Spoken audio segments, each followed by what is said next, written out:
늦가을 해질녘이었습니다. 약방 골목 끝 허름한 토담 앞에 한 여자가 서 있었습니다. 등이 굽은 것도 아니고 몸이 성치 않은 것도 아닌데 어쩐지 그 여자는 늘 작아 보였습니다. 고개를 숙이고 말을 아끼고 존재 자체가 공기처럼 투명한 사람. 약방 사람들은 그 여자를 소복이라 불렀습니다. 나이는 35. 약초 심부름을 하며 밥벌이를 하는 딱히 눈에 띌 것 없는 여인이었지요. 그런데 그날은 달랐습니다. 골목 입구에 낯선 사내가 서 있었거든요. 20 남짓 되었을까. 짧게 헝클어진 검은 머리카락에 눈빛은 서리빨처럼 차가웠습니다. 사내의 손은 허리춤에 찬 칼자루 위에 얹혀 있었죠. 그 손이 미세하게 떨리고 있었습니다. 분노로 떠는 건지 아니면 다른 무언가로 떠는 건지 소복은 한눈에 알 수 없었습니다. 사내가 입을 열었습니다. 내년이 나를 버린 어미냐? 골목 안이 쥐죽은 듯 조용해졌습니다. 약방 안에서 약재를 다듬던 막동이 손을 멈췄고 지나가던 행인이 발걸음을 늦췄습니다. 소복은 그 자리에 못 박힌 듯 섰습니다. 눈을 들어 사내를 똑바로 바라봤죠. 귀 뒤였습니다. 사내의 귀 뒤에 작고 까만 점 하나. 소복의 심장이 멎었습니다. 세상이 잠깐 멈추는 것 같았습니다. 10달을 품고 피 흘리며 낳고 그 울음소리 하나로 10년을 살아온 바로 그 아이였습니다. 틀림이 없었습니다. 소복은 도망치지 않았습니다. 칼을 든 아들 앞에서 소복은 오히려 한 발짝 앞으로 나아갔습니다. 그리고 조용하고 낮은 목소리로 말했습니다. 찌르려거든 찔러라. 나는 피하지 않는다. 사내의 눈이 흔들렸습니다. 칼자루를 쥔 손이 더 세게 떨렸죠. 그런데 칼은 뽑히지 않았습니다. 여러분, 바로 그 순간이었습니다. 10년이 모인 순간이. 이 여자는 어쩌다 이 자리까지 오게 된 걸까요? 왜 아들은 어미를 죽이러 왔고, 어미는 왜 도망치지 않은 걸까요? 이야기는 10년 전으로 거슬러 올라갑니다. 병자호란이 핥히고 간 상처가 채 아물지 않던 그 겨울밤으로. 구독과 좋아요를 눌러주세요. 저희 인생편지 채널이 더욱 유익하고 즐거워질 수 있도록요. 여러분, 혹시 이런 경험 있으신가요? 억울한 일을 당했는데 소리를 지를 수도 없고 울 수도 없고 그냥 꾹 참고 살아야 했던 날이. 아무도 내 편이 없어서 내가 옳다는 걸 알면서도 입을 다물어야 했던 밤이. 소복에게 그 밤은 25이었습니다. 병자호란이 끝나고 3년이 지난 겨울이었습니다. 전쟁이 핥히고 간 자리는 아직 아물지 않았고 살아남은 자들은 저마다 상처를 품고 하루하루를 버티고 있었죠. 그 시절 가장 빠르게 회복되는 건 언제나 가진 자들의 집이었습니다. 한양북촌 기와지붕이 겹겹이 쌓인 윤시대 감댁도 마찬가지였습니다. 전쟁통에도 재산을 지켰고 오히려 혼란을 틈타 더 많은 논밭을 손에 넣은 집이었죠. 소복은 그 집 유모로 들어갔습니다. 갈 곳이 없었으니까요. 전쟁에서 아버지를 잃고 오빠를 잃고 혼자 남은 소복에게 윤씨 대감댁은 밥이고 지붕이고 살 길이었습니다. 유모라는 자리가 천하다고들 했지만 소복은 개의치 않았습니다. 살아있는 것만으로도 감사한 시절이었으니까요. 윤씨 대감댁에서 소복은 성실했습니다. 말이 없고 눈치가 빠르고 시키지 않아도 먼저 움직이는 아이였죠. 대감 부인도 처음엔 소복을 마음에 들어 했습니다. 그런데 문제가 생겼습니다. 소복이 아이를 가진 겁니다. 아버지가 누구냐? 대감 부인이 물었습니다. 소복은 입을 다물었습니다. 말할 수 없었습니다. 말하는 순간 그 집에서 무슨 일이 벌어질지 소복은 알고 있었거든요. 대감댁 서방님이었습니다. 글방 선생으로 드나들던 대감의 먼 조카뻘 되는 사람. 소복이 원한 일이 아니었습니다. 그러나 누가 믿어주겠습니까? 천민 출신 유모의 말을. 소복은 그냥 배를 내밀고 버텼습니다. 어떤 벌이든 받겠다고. 다만 아이만은 낳게 해달라고. 대감 부인은 허락했습니다. 의외로 순순히. 그게 함정이었는데 소복은 그때 몰랐습니다. 10달이 지났습니다. 한겨울 밤이었습니다. 소복은 산고 끝에 아이를 낳았습니다. 사내 아이였습니다. 소복은 눈물을 흘렸습니다. 기쁨인지 안도인지 모를 눈물이었죠. 아이 울음소리가 방 안을 가득 채웠습니다. 그 순간만큼은 세상이 다 소복 것인 것 같았습니다. 그런데 대감 부인이 들어왔습니다. 산팔을 물리고 방문을 닫고 소복 앞에 앉았습니다. 그 눈빛이 소복은 그 눈빛을 평생 잊지 못했습니다. 차갑고 단단하고 이미 모든 결정이 끝나 있는 눈빛. 아이는 태어나자마자 숨이 넘어갔다. 소복이 튀어 일어나려 했습니다. 방금 전까지 울음소리가 들렸는데, 내 귀로 들었는데, 움직이지 마라. 산후에 무리하면 내년도 죽는다. 대감 부인의 목소리는 조용했습니다. 그래서 더 무서웠습니다. 이 집에서 천민의 피가 섞인 아이가 태어났다는 소문이 나는 순간 우리 집안은 끝이다. 아이는 없다. 처음부터 없었던 것이다. 그리고 너는 오늘 이 집을 나간다. 소복은 소리를 질렀습니다. 울부짖었습니다. 대감 부인은 눈 하나 깜짝 안 왔습니다. 하인 둘이 들어와 소복을 질질 끌었습니다. 소복은 발버둥 쳤습니다. 손톱이 부러지고 맨발이 마당돌에 긁혔습니다. 그래도 끌려 나갔습니다. 겨울밤 바깥으로. 대문이 닫혔습니다. 쾅 하는 소리가 얼마나 크던지 그 소리가 소복의 가슴에 박혔습니다. 지금도 가끔 꿈에서 그 소리를 듣는다고 했습니다. 소복은 대문 앞에 주저앉았습니다. 몸에서 피가 흘렀습니다. 한겨울 바람이 저고리 속으로 파고들었습니다. 일어설 힘도 없었습니다. 그때였습니다. 골목 어기 저 멀리서 아이 울음소리가 들렸습니다. 소복은 고개를 들었습니다. 분명했습니다. 신생아 특유의 그 가늘고 높은 울음소리. 소복이 10달 동안 뱃속에서 느끼던 바로 그 아이의 소리였습니다. 어미는 압니다.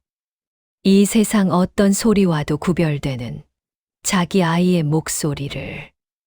아이는 살아 있었습니다. 소복은 일어서려 했습니다. 그러나 몸이 말을 듣지 않았습니다. 산후의 찬바람을 맞으며 끌려 나온 몸이 그 자리에서 무너졌습니다. 의식이 흐려지면서 마지막으로 들은 것이 그 울음소리였습니다. 점점 멀어지는 누군가 아이를 안고 골목을 빠져나가고 있었습니다. 소복이 깨어난 건 막동의 약방이었습니다. 막동은 그날 밤 골목에서 쓰러진 소복을 발견했습니다. 업고 들어와 밤새 약을 먹이고 불을 지폈죠. 살아있어야 찾지. 막동이 소복의 귀에 대고 말했습니다. 소복이 의식을 되찾자마자 아이 얘기를 꺼내는 걸 보고 막동은 그 한마디를 건넨 겁니다. 소복은 그 말을 붙들었습니다. 살아있어야 찾는다. 살아있어야 찾는다. 살아있어야. 그게 소복이 살아남은 이유였습니다. 이유가 생기니 버틸 수 있었습니다. 신분도 없고 돈도 없고 기댈 사람도 없는 여자가 한양 한복판에서 버티는 건 이유가 있어야만 가능한 일이었으니까요. 소복은 그날 이후 다시는 울지 않았습니다. 울 시간이 없었습니다. 살아야 했으니까. 아이를 찾아야 했으니까. 겨울이 가고 봄이 오고 다시 겨울이 왔습니다. 그렇게 10년이 흘렀습니다. 10년이란 시간이 얼마나 긴 걸까요? 어떤 사람이 10년은 아이가 태어나 학당에 다닐 만큼 자라는 시간입니다. 어떤 사람에게는 가업을 일으켜 부자가 되는 시간이기도 하죠. 그런데 소복에게 10년은 딱 한 가지였습니다. 기다리는 시간. 소복은 약방 골목에서 살았습니다. 막동에 약방 한 켠, 관 같은 방 하나를 얻어 지냈죠. 방이라고 해봐야 이불 하나 펴면 꽉 찼습니다. 겨울엔 벽에서 냉기가 올라왔고, 여름엔 약재 냄새가 방 안을 가득 채웠습니다. 그래도 소복은 불평 한마디 하지 않았습니다. 불평할 자격이 있으려면 선택지가 있어야 하는데, 소복에겐 없었으니까요. 하는 일은 단순했습니다. 새벽에 일어나 약재를 씻고, 약방 마당을 쓸고, 심부름을 다니고, 저녁엔 막동이 남긴 약재 찌꺼기로 끼니를 때웠습니다. 사람들은 소복을 스쳐 지나갔습니다. 눈길 한 번 주지 않고. 소복이 그걸 원했으니까요. 보이지 않는 사람이 되어야 했습니다. 그래야 살아남을 수 있었거든요. 혹시 이런 사람 주변에 한 명쯤 있지 않으신가요? 늘 거기 있는데 없는 것 같은 사람. 말이 없고 나서지 않고 불러야 대답하는 사람. 소복이 딱 그랬습니다.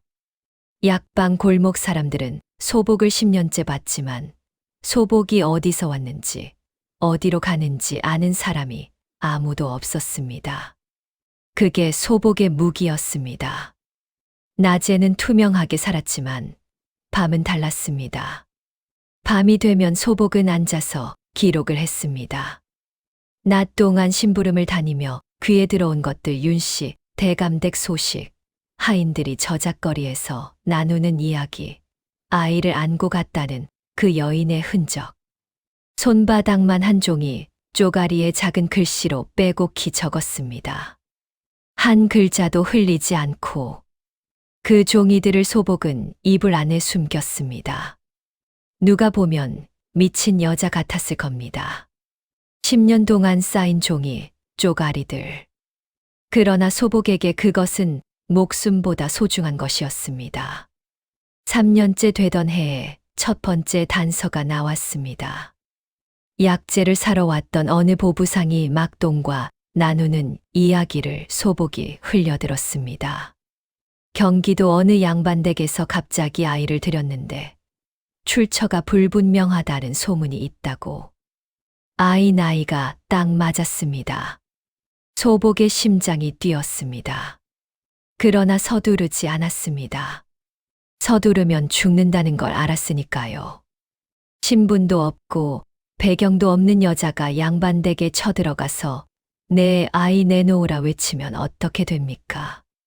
미친 여자 취급을 받거나 아니면 윤씨 부인 귀에 들어가 아이가 더 깊은 곳으로 숨겨질 뿐이었습니다. 소복은 기다렸습니다. 5년째 되던 해, 막동이 조용히 소복을 불렀습니다.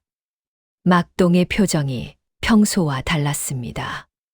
뭔가를 오래 고민한 사람의 얼굴이었죠. 막동은 방문을 닫고 소복 앞에 앉았습니다. 그리고 꺼낸 말이 그날 밤 내가 본 게 있다. 소복이 굳었습니다. 아이를 안고 나간 여자. 나 그 여자 알아. 윤씨 부인 먼 친척 좀 되는 몸종이었어. 그 댁이 경기도 여주에 있는 최씨 참판댁이야. 소복은 아무 말도 하지 않았습니다. 그저 눈을 감았다가 떴습니다. 막동이 말을 이었습니다. 왜 진작 말 안 했냐고 물으려면 물어. 근데 나는 내가 당장 달려가서 죽을까봐 못 말했어. 이제는 말해도 될 것 같아서. 소복이 막동을 바라봤습니다. 5년. 이 사람이 5년 동안 이 말을 삼키고 살았던 겁니다. 대신 조용히 물었습니다. 혹시 그 아이의 이름이 뭔지 아십니까? 강이라 한다더라. 최씨 참판댁 양자로 들어가 강이라는 이름을 받았다고. 강희. 소복은 그 이름을 입안에서 굴렸습니다. 소리 내지 않고. 강희. 강희. 그날 이후 5년이 또 흘렀습니다. 소복은 더 치밀해졌습니다. 최씨 참판대 가인들이 한양에 올 때마다 근처를 맴돌며 아이 소식을 모았습니다. 아이가 건강하다는 것, 글 공부를 시작했다는 것, 성격이 불같다는 것 하나하나 종이에 적었습니다. 그런데 한 가지 소식이 소복의 가슴을 내려앉게 했습니다. 최씨 참판댁에서 강희에게 한 말. 참판마님이 강희를 무릎에 앉히고 어릴 때부터 심어준 말이 있다고 했습니다. 내 어미는 너를 낳자마자 버리고 도망쳤단다. 그러니 내 진짜 어미는 나란다. 소복은 그 말을 전해 들은 날 밤 처음으로 이불을 뒤집어 쓰고 소리를 질렀습니다.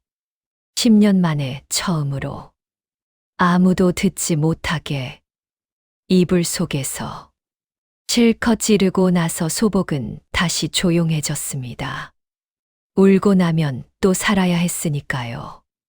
그리고 10년이 된 그날 강희가 나타났습니다. 칼을 들고 소복은 그 칼을 보면서 생각했습니다. 저 아이가 나를 죽이러 왔구나. 그런데 이상하게도 무섭지 않았습니다. 오히려 살아있다. 저 아이가 살아있다. 건강하게 두 발로 서서 나를 찾아왔다. 그것만으로 충분했습니다. 강희는 3일을 기다렸습니다. 소복이 매일 아침 약방 마당을 쓸고 심부름을 나가고 저녁에 돌아오는 것을 골목 어귀에서 지켜봤습니다. 사흘 내내 들키지 않게 최씨 참판댁에서 한양까지 걸어오는 데만 이틀이 걸렸는데 막상 여자를 눈앞에 두고 강희는 쉽사리 다가가지 못했습니다. 왜였을까요? 스스로도 몰랐습니다. 그냥 뭔가가 마음에 걸렸습니다.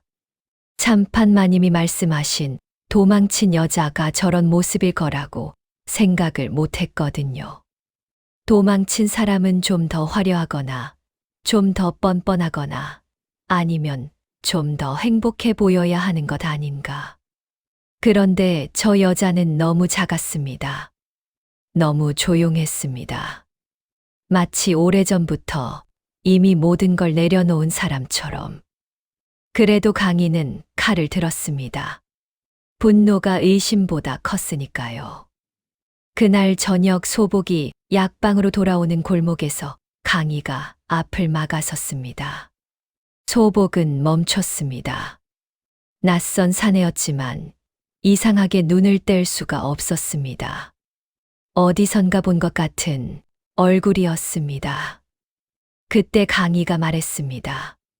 내년이 나를 버린 어미냐? 소복의 눈이 사내의 귀 뒤로 향했습니다. 점 하나. 작고 까만 점 하나. 소복은 숨을 멈췄습니다. 강희는 칼을 뽑았습니다. 서슬이 달빛에 번쩍였습니다. 골목이 쥐죽은 듯 고요해졌죠. 강희는 칼끝을 소복의 목 앞에 겨눴습니다. 손이 떨렸습니다. 분노로 떠는 건지 다른 무언가로 떠는 건지 강희 자신도 몰랐습니다. 소복은 피하지 않았습니다. 눈을 감지도 않았습니다. 뒤로 물러서지도 않았습니다. 오히려 한 발짝 앞으로 나아갔습니다. 칼끝이 목에 닿을 만큼 가까이. 그리고 낮고 조용한 목소리로 말했습니다. 찌르려거든 찔러라. 나는 피하지 않는다. 강희의 눈이 흔들렸습니다. 도망치지 않는 여자. 칼 앞에서 눈 하나 깜짝 않는 여자. 참판 마님이 말씀하신 겁쟁이처럼 도망친 여자가 아니었습니다. 강희는 순간 뭔가 어긋났다는 느낌을 받았습니다. 그러나 인정하기 싫었습니다. 왜 피하지 않는 것이냐? 내가 찌를 수도 있다. 두렵지 않느냐? 두렵다. 그래도 피하지 않는다. 왜냐하면 내 아들, 내가 사랑하는 아들이 살아있으니까. 그 한마디에 강희의 손이 멈췄습니다. 뭔지 모를 감정이 가슴 어딘가를 건드렸습니다. 강희는 그 감정이 싫었습니다. 흔들리는 게 싫었습니다. 그래서 더 거칠게 몰아붙였습니다. 살아있으니까 웃기는 소리. 나를 버리고 도망친 년이 무슨 낯짝으로 그런 말을. 20년 동안 어디 있었느냐? 골목에 강희의 목소리가 울렸습니다. 20년치 분노가 담긴 소리였습니다. 소복은 그 소리를 온몸으로 받았습니다. 피하지 않고, 막지도 않고, 그냥 다 받았습니다. 여기 있었다. 바로 여기. 이 골목에서 내 소식을 모으며 10년을 경기도 여주 최씨 참판댁. 내 이름은 강희. 글 공부를 시작한 건 7살.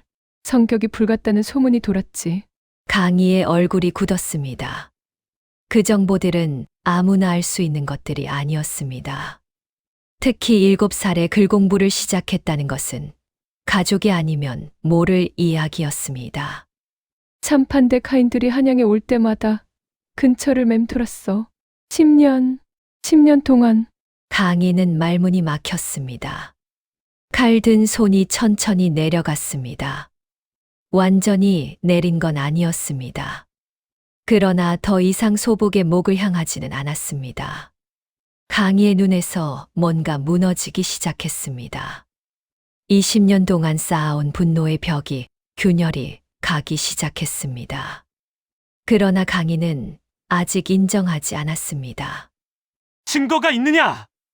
내가 내 어미라는 증거. 내 귀 뒤에 점을 보렴. 내 아들이 태어났을 때 나와 같은 자리에 점이 있어서 놀랐었지. 소복이 자신의 귀 뒤를 보여줬습니다. 똑같은 자리에 똑같은 점이. 강희는 한동안 말을 하지 못했습니다. 골목에 바람이 불었습니다. 낙엽 몇 장이 두 사람 사이를 스쳐 지나갔습니다. 강희의 눈에 처음으로 눈물이 맺혔습니다. 그러나 흘리지 않았습니다. 강희도 소복처럼 눈물을 흘리는 법을 잊어버린 사람이었으니까요. 모자지간은 그런 것도 닳는 모양입니다. 그날 밤 두 사람은 아무 말 없이 약방으로 들어갔습니다. 막동은 강희를 보자마자 눈치를 챘습니다. 오래 소복 곁에 있던 사람이었으니까요. 아무것도 묻지 않았습니다. 그냥 방 하나를 내주고 물러났습니다. 막동은 늘 그런 사람이었습니다. 말이 필요 없는 순간에 말을 하지 않는 사람. 강희는 밤새 잠을 자지 못했습니다. 귀 뒤에 점이 자꾸 손가락 끝에 걸렸습니다. 소복이 했던 말들이 머릿속을 맴돌았습니다.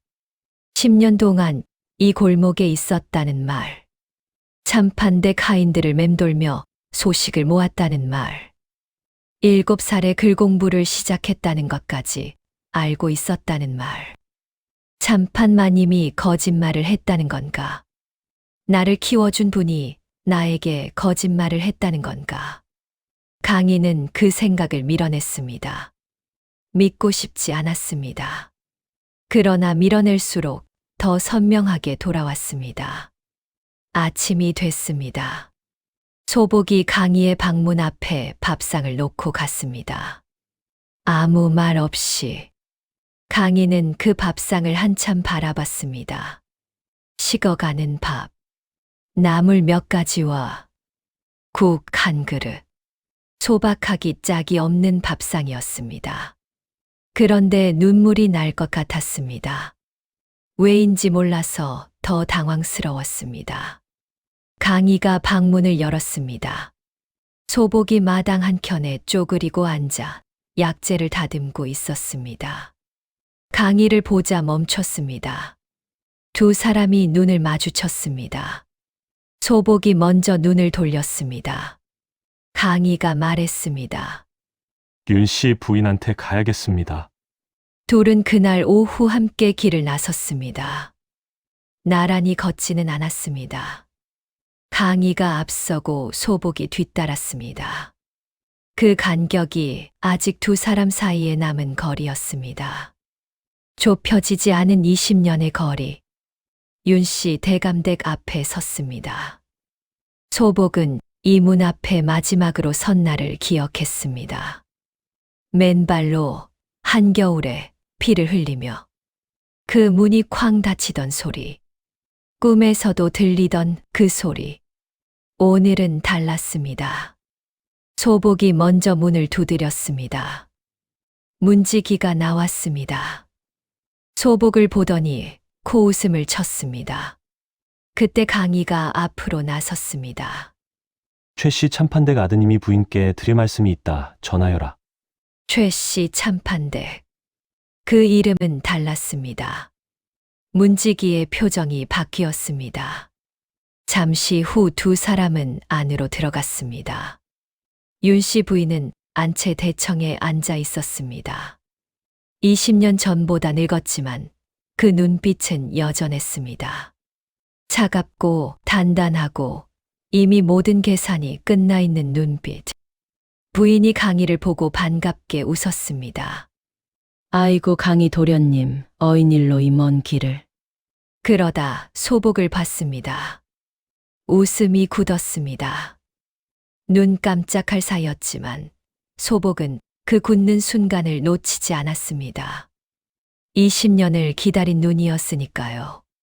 강희가 말했습니다. 이 여인을 아시는지요? 모르는 사람이요. 소복이 조용히 말했습니다. 25에 이 집 유모로 들어왔습니다. 그리고 아이를 낳은 날 밤 쫓겨났습니다. 부인의 눈이 가늘어졌습니다. 무슨 헛소리를 하는 것이오. 당장 내쫓아라. 하인들이 움직이려 했습니다. 그때 강희가 한 발짝 앞으로 나섰습니다. 잠깐! 하인들이 멈췄습니다. 강희의 목소리에 뭔가 달라진 것이 있었습니다. 어젯밤까지만 해도 분노로 가득했던 목소리가 지금은 차갑고 단단했습니다. 소복을 닮은 목소리였습니다. 빠님, 제가 어릴 때 마님이 하신 말씀 기억하십니까? 내 어미는 너를 낳자마자 버리고 도망쳤다고 하셨지요. 그런데 이 여인은 도망치지 않았습니다.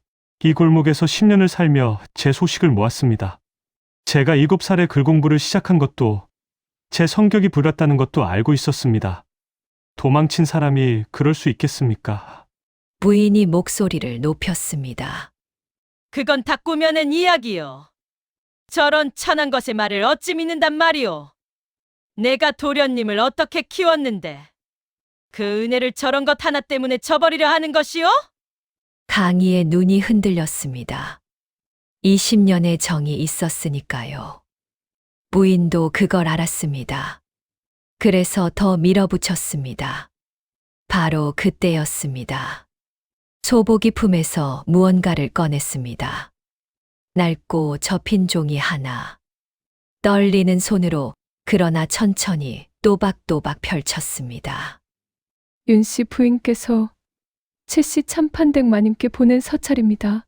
아이를 넘기며 주고받은 것이지요. 막둥이가 그날 밤 그 사건이 있던 골목에서 주었고 20년을 가지고 있었습니다. 방 안이 조용해졌습니다. 부인의 입술이 떨렸습니다. 그 서찰 안에 뭐가 적혀 있는지 부인은 누구보다 잘 알았습니다.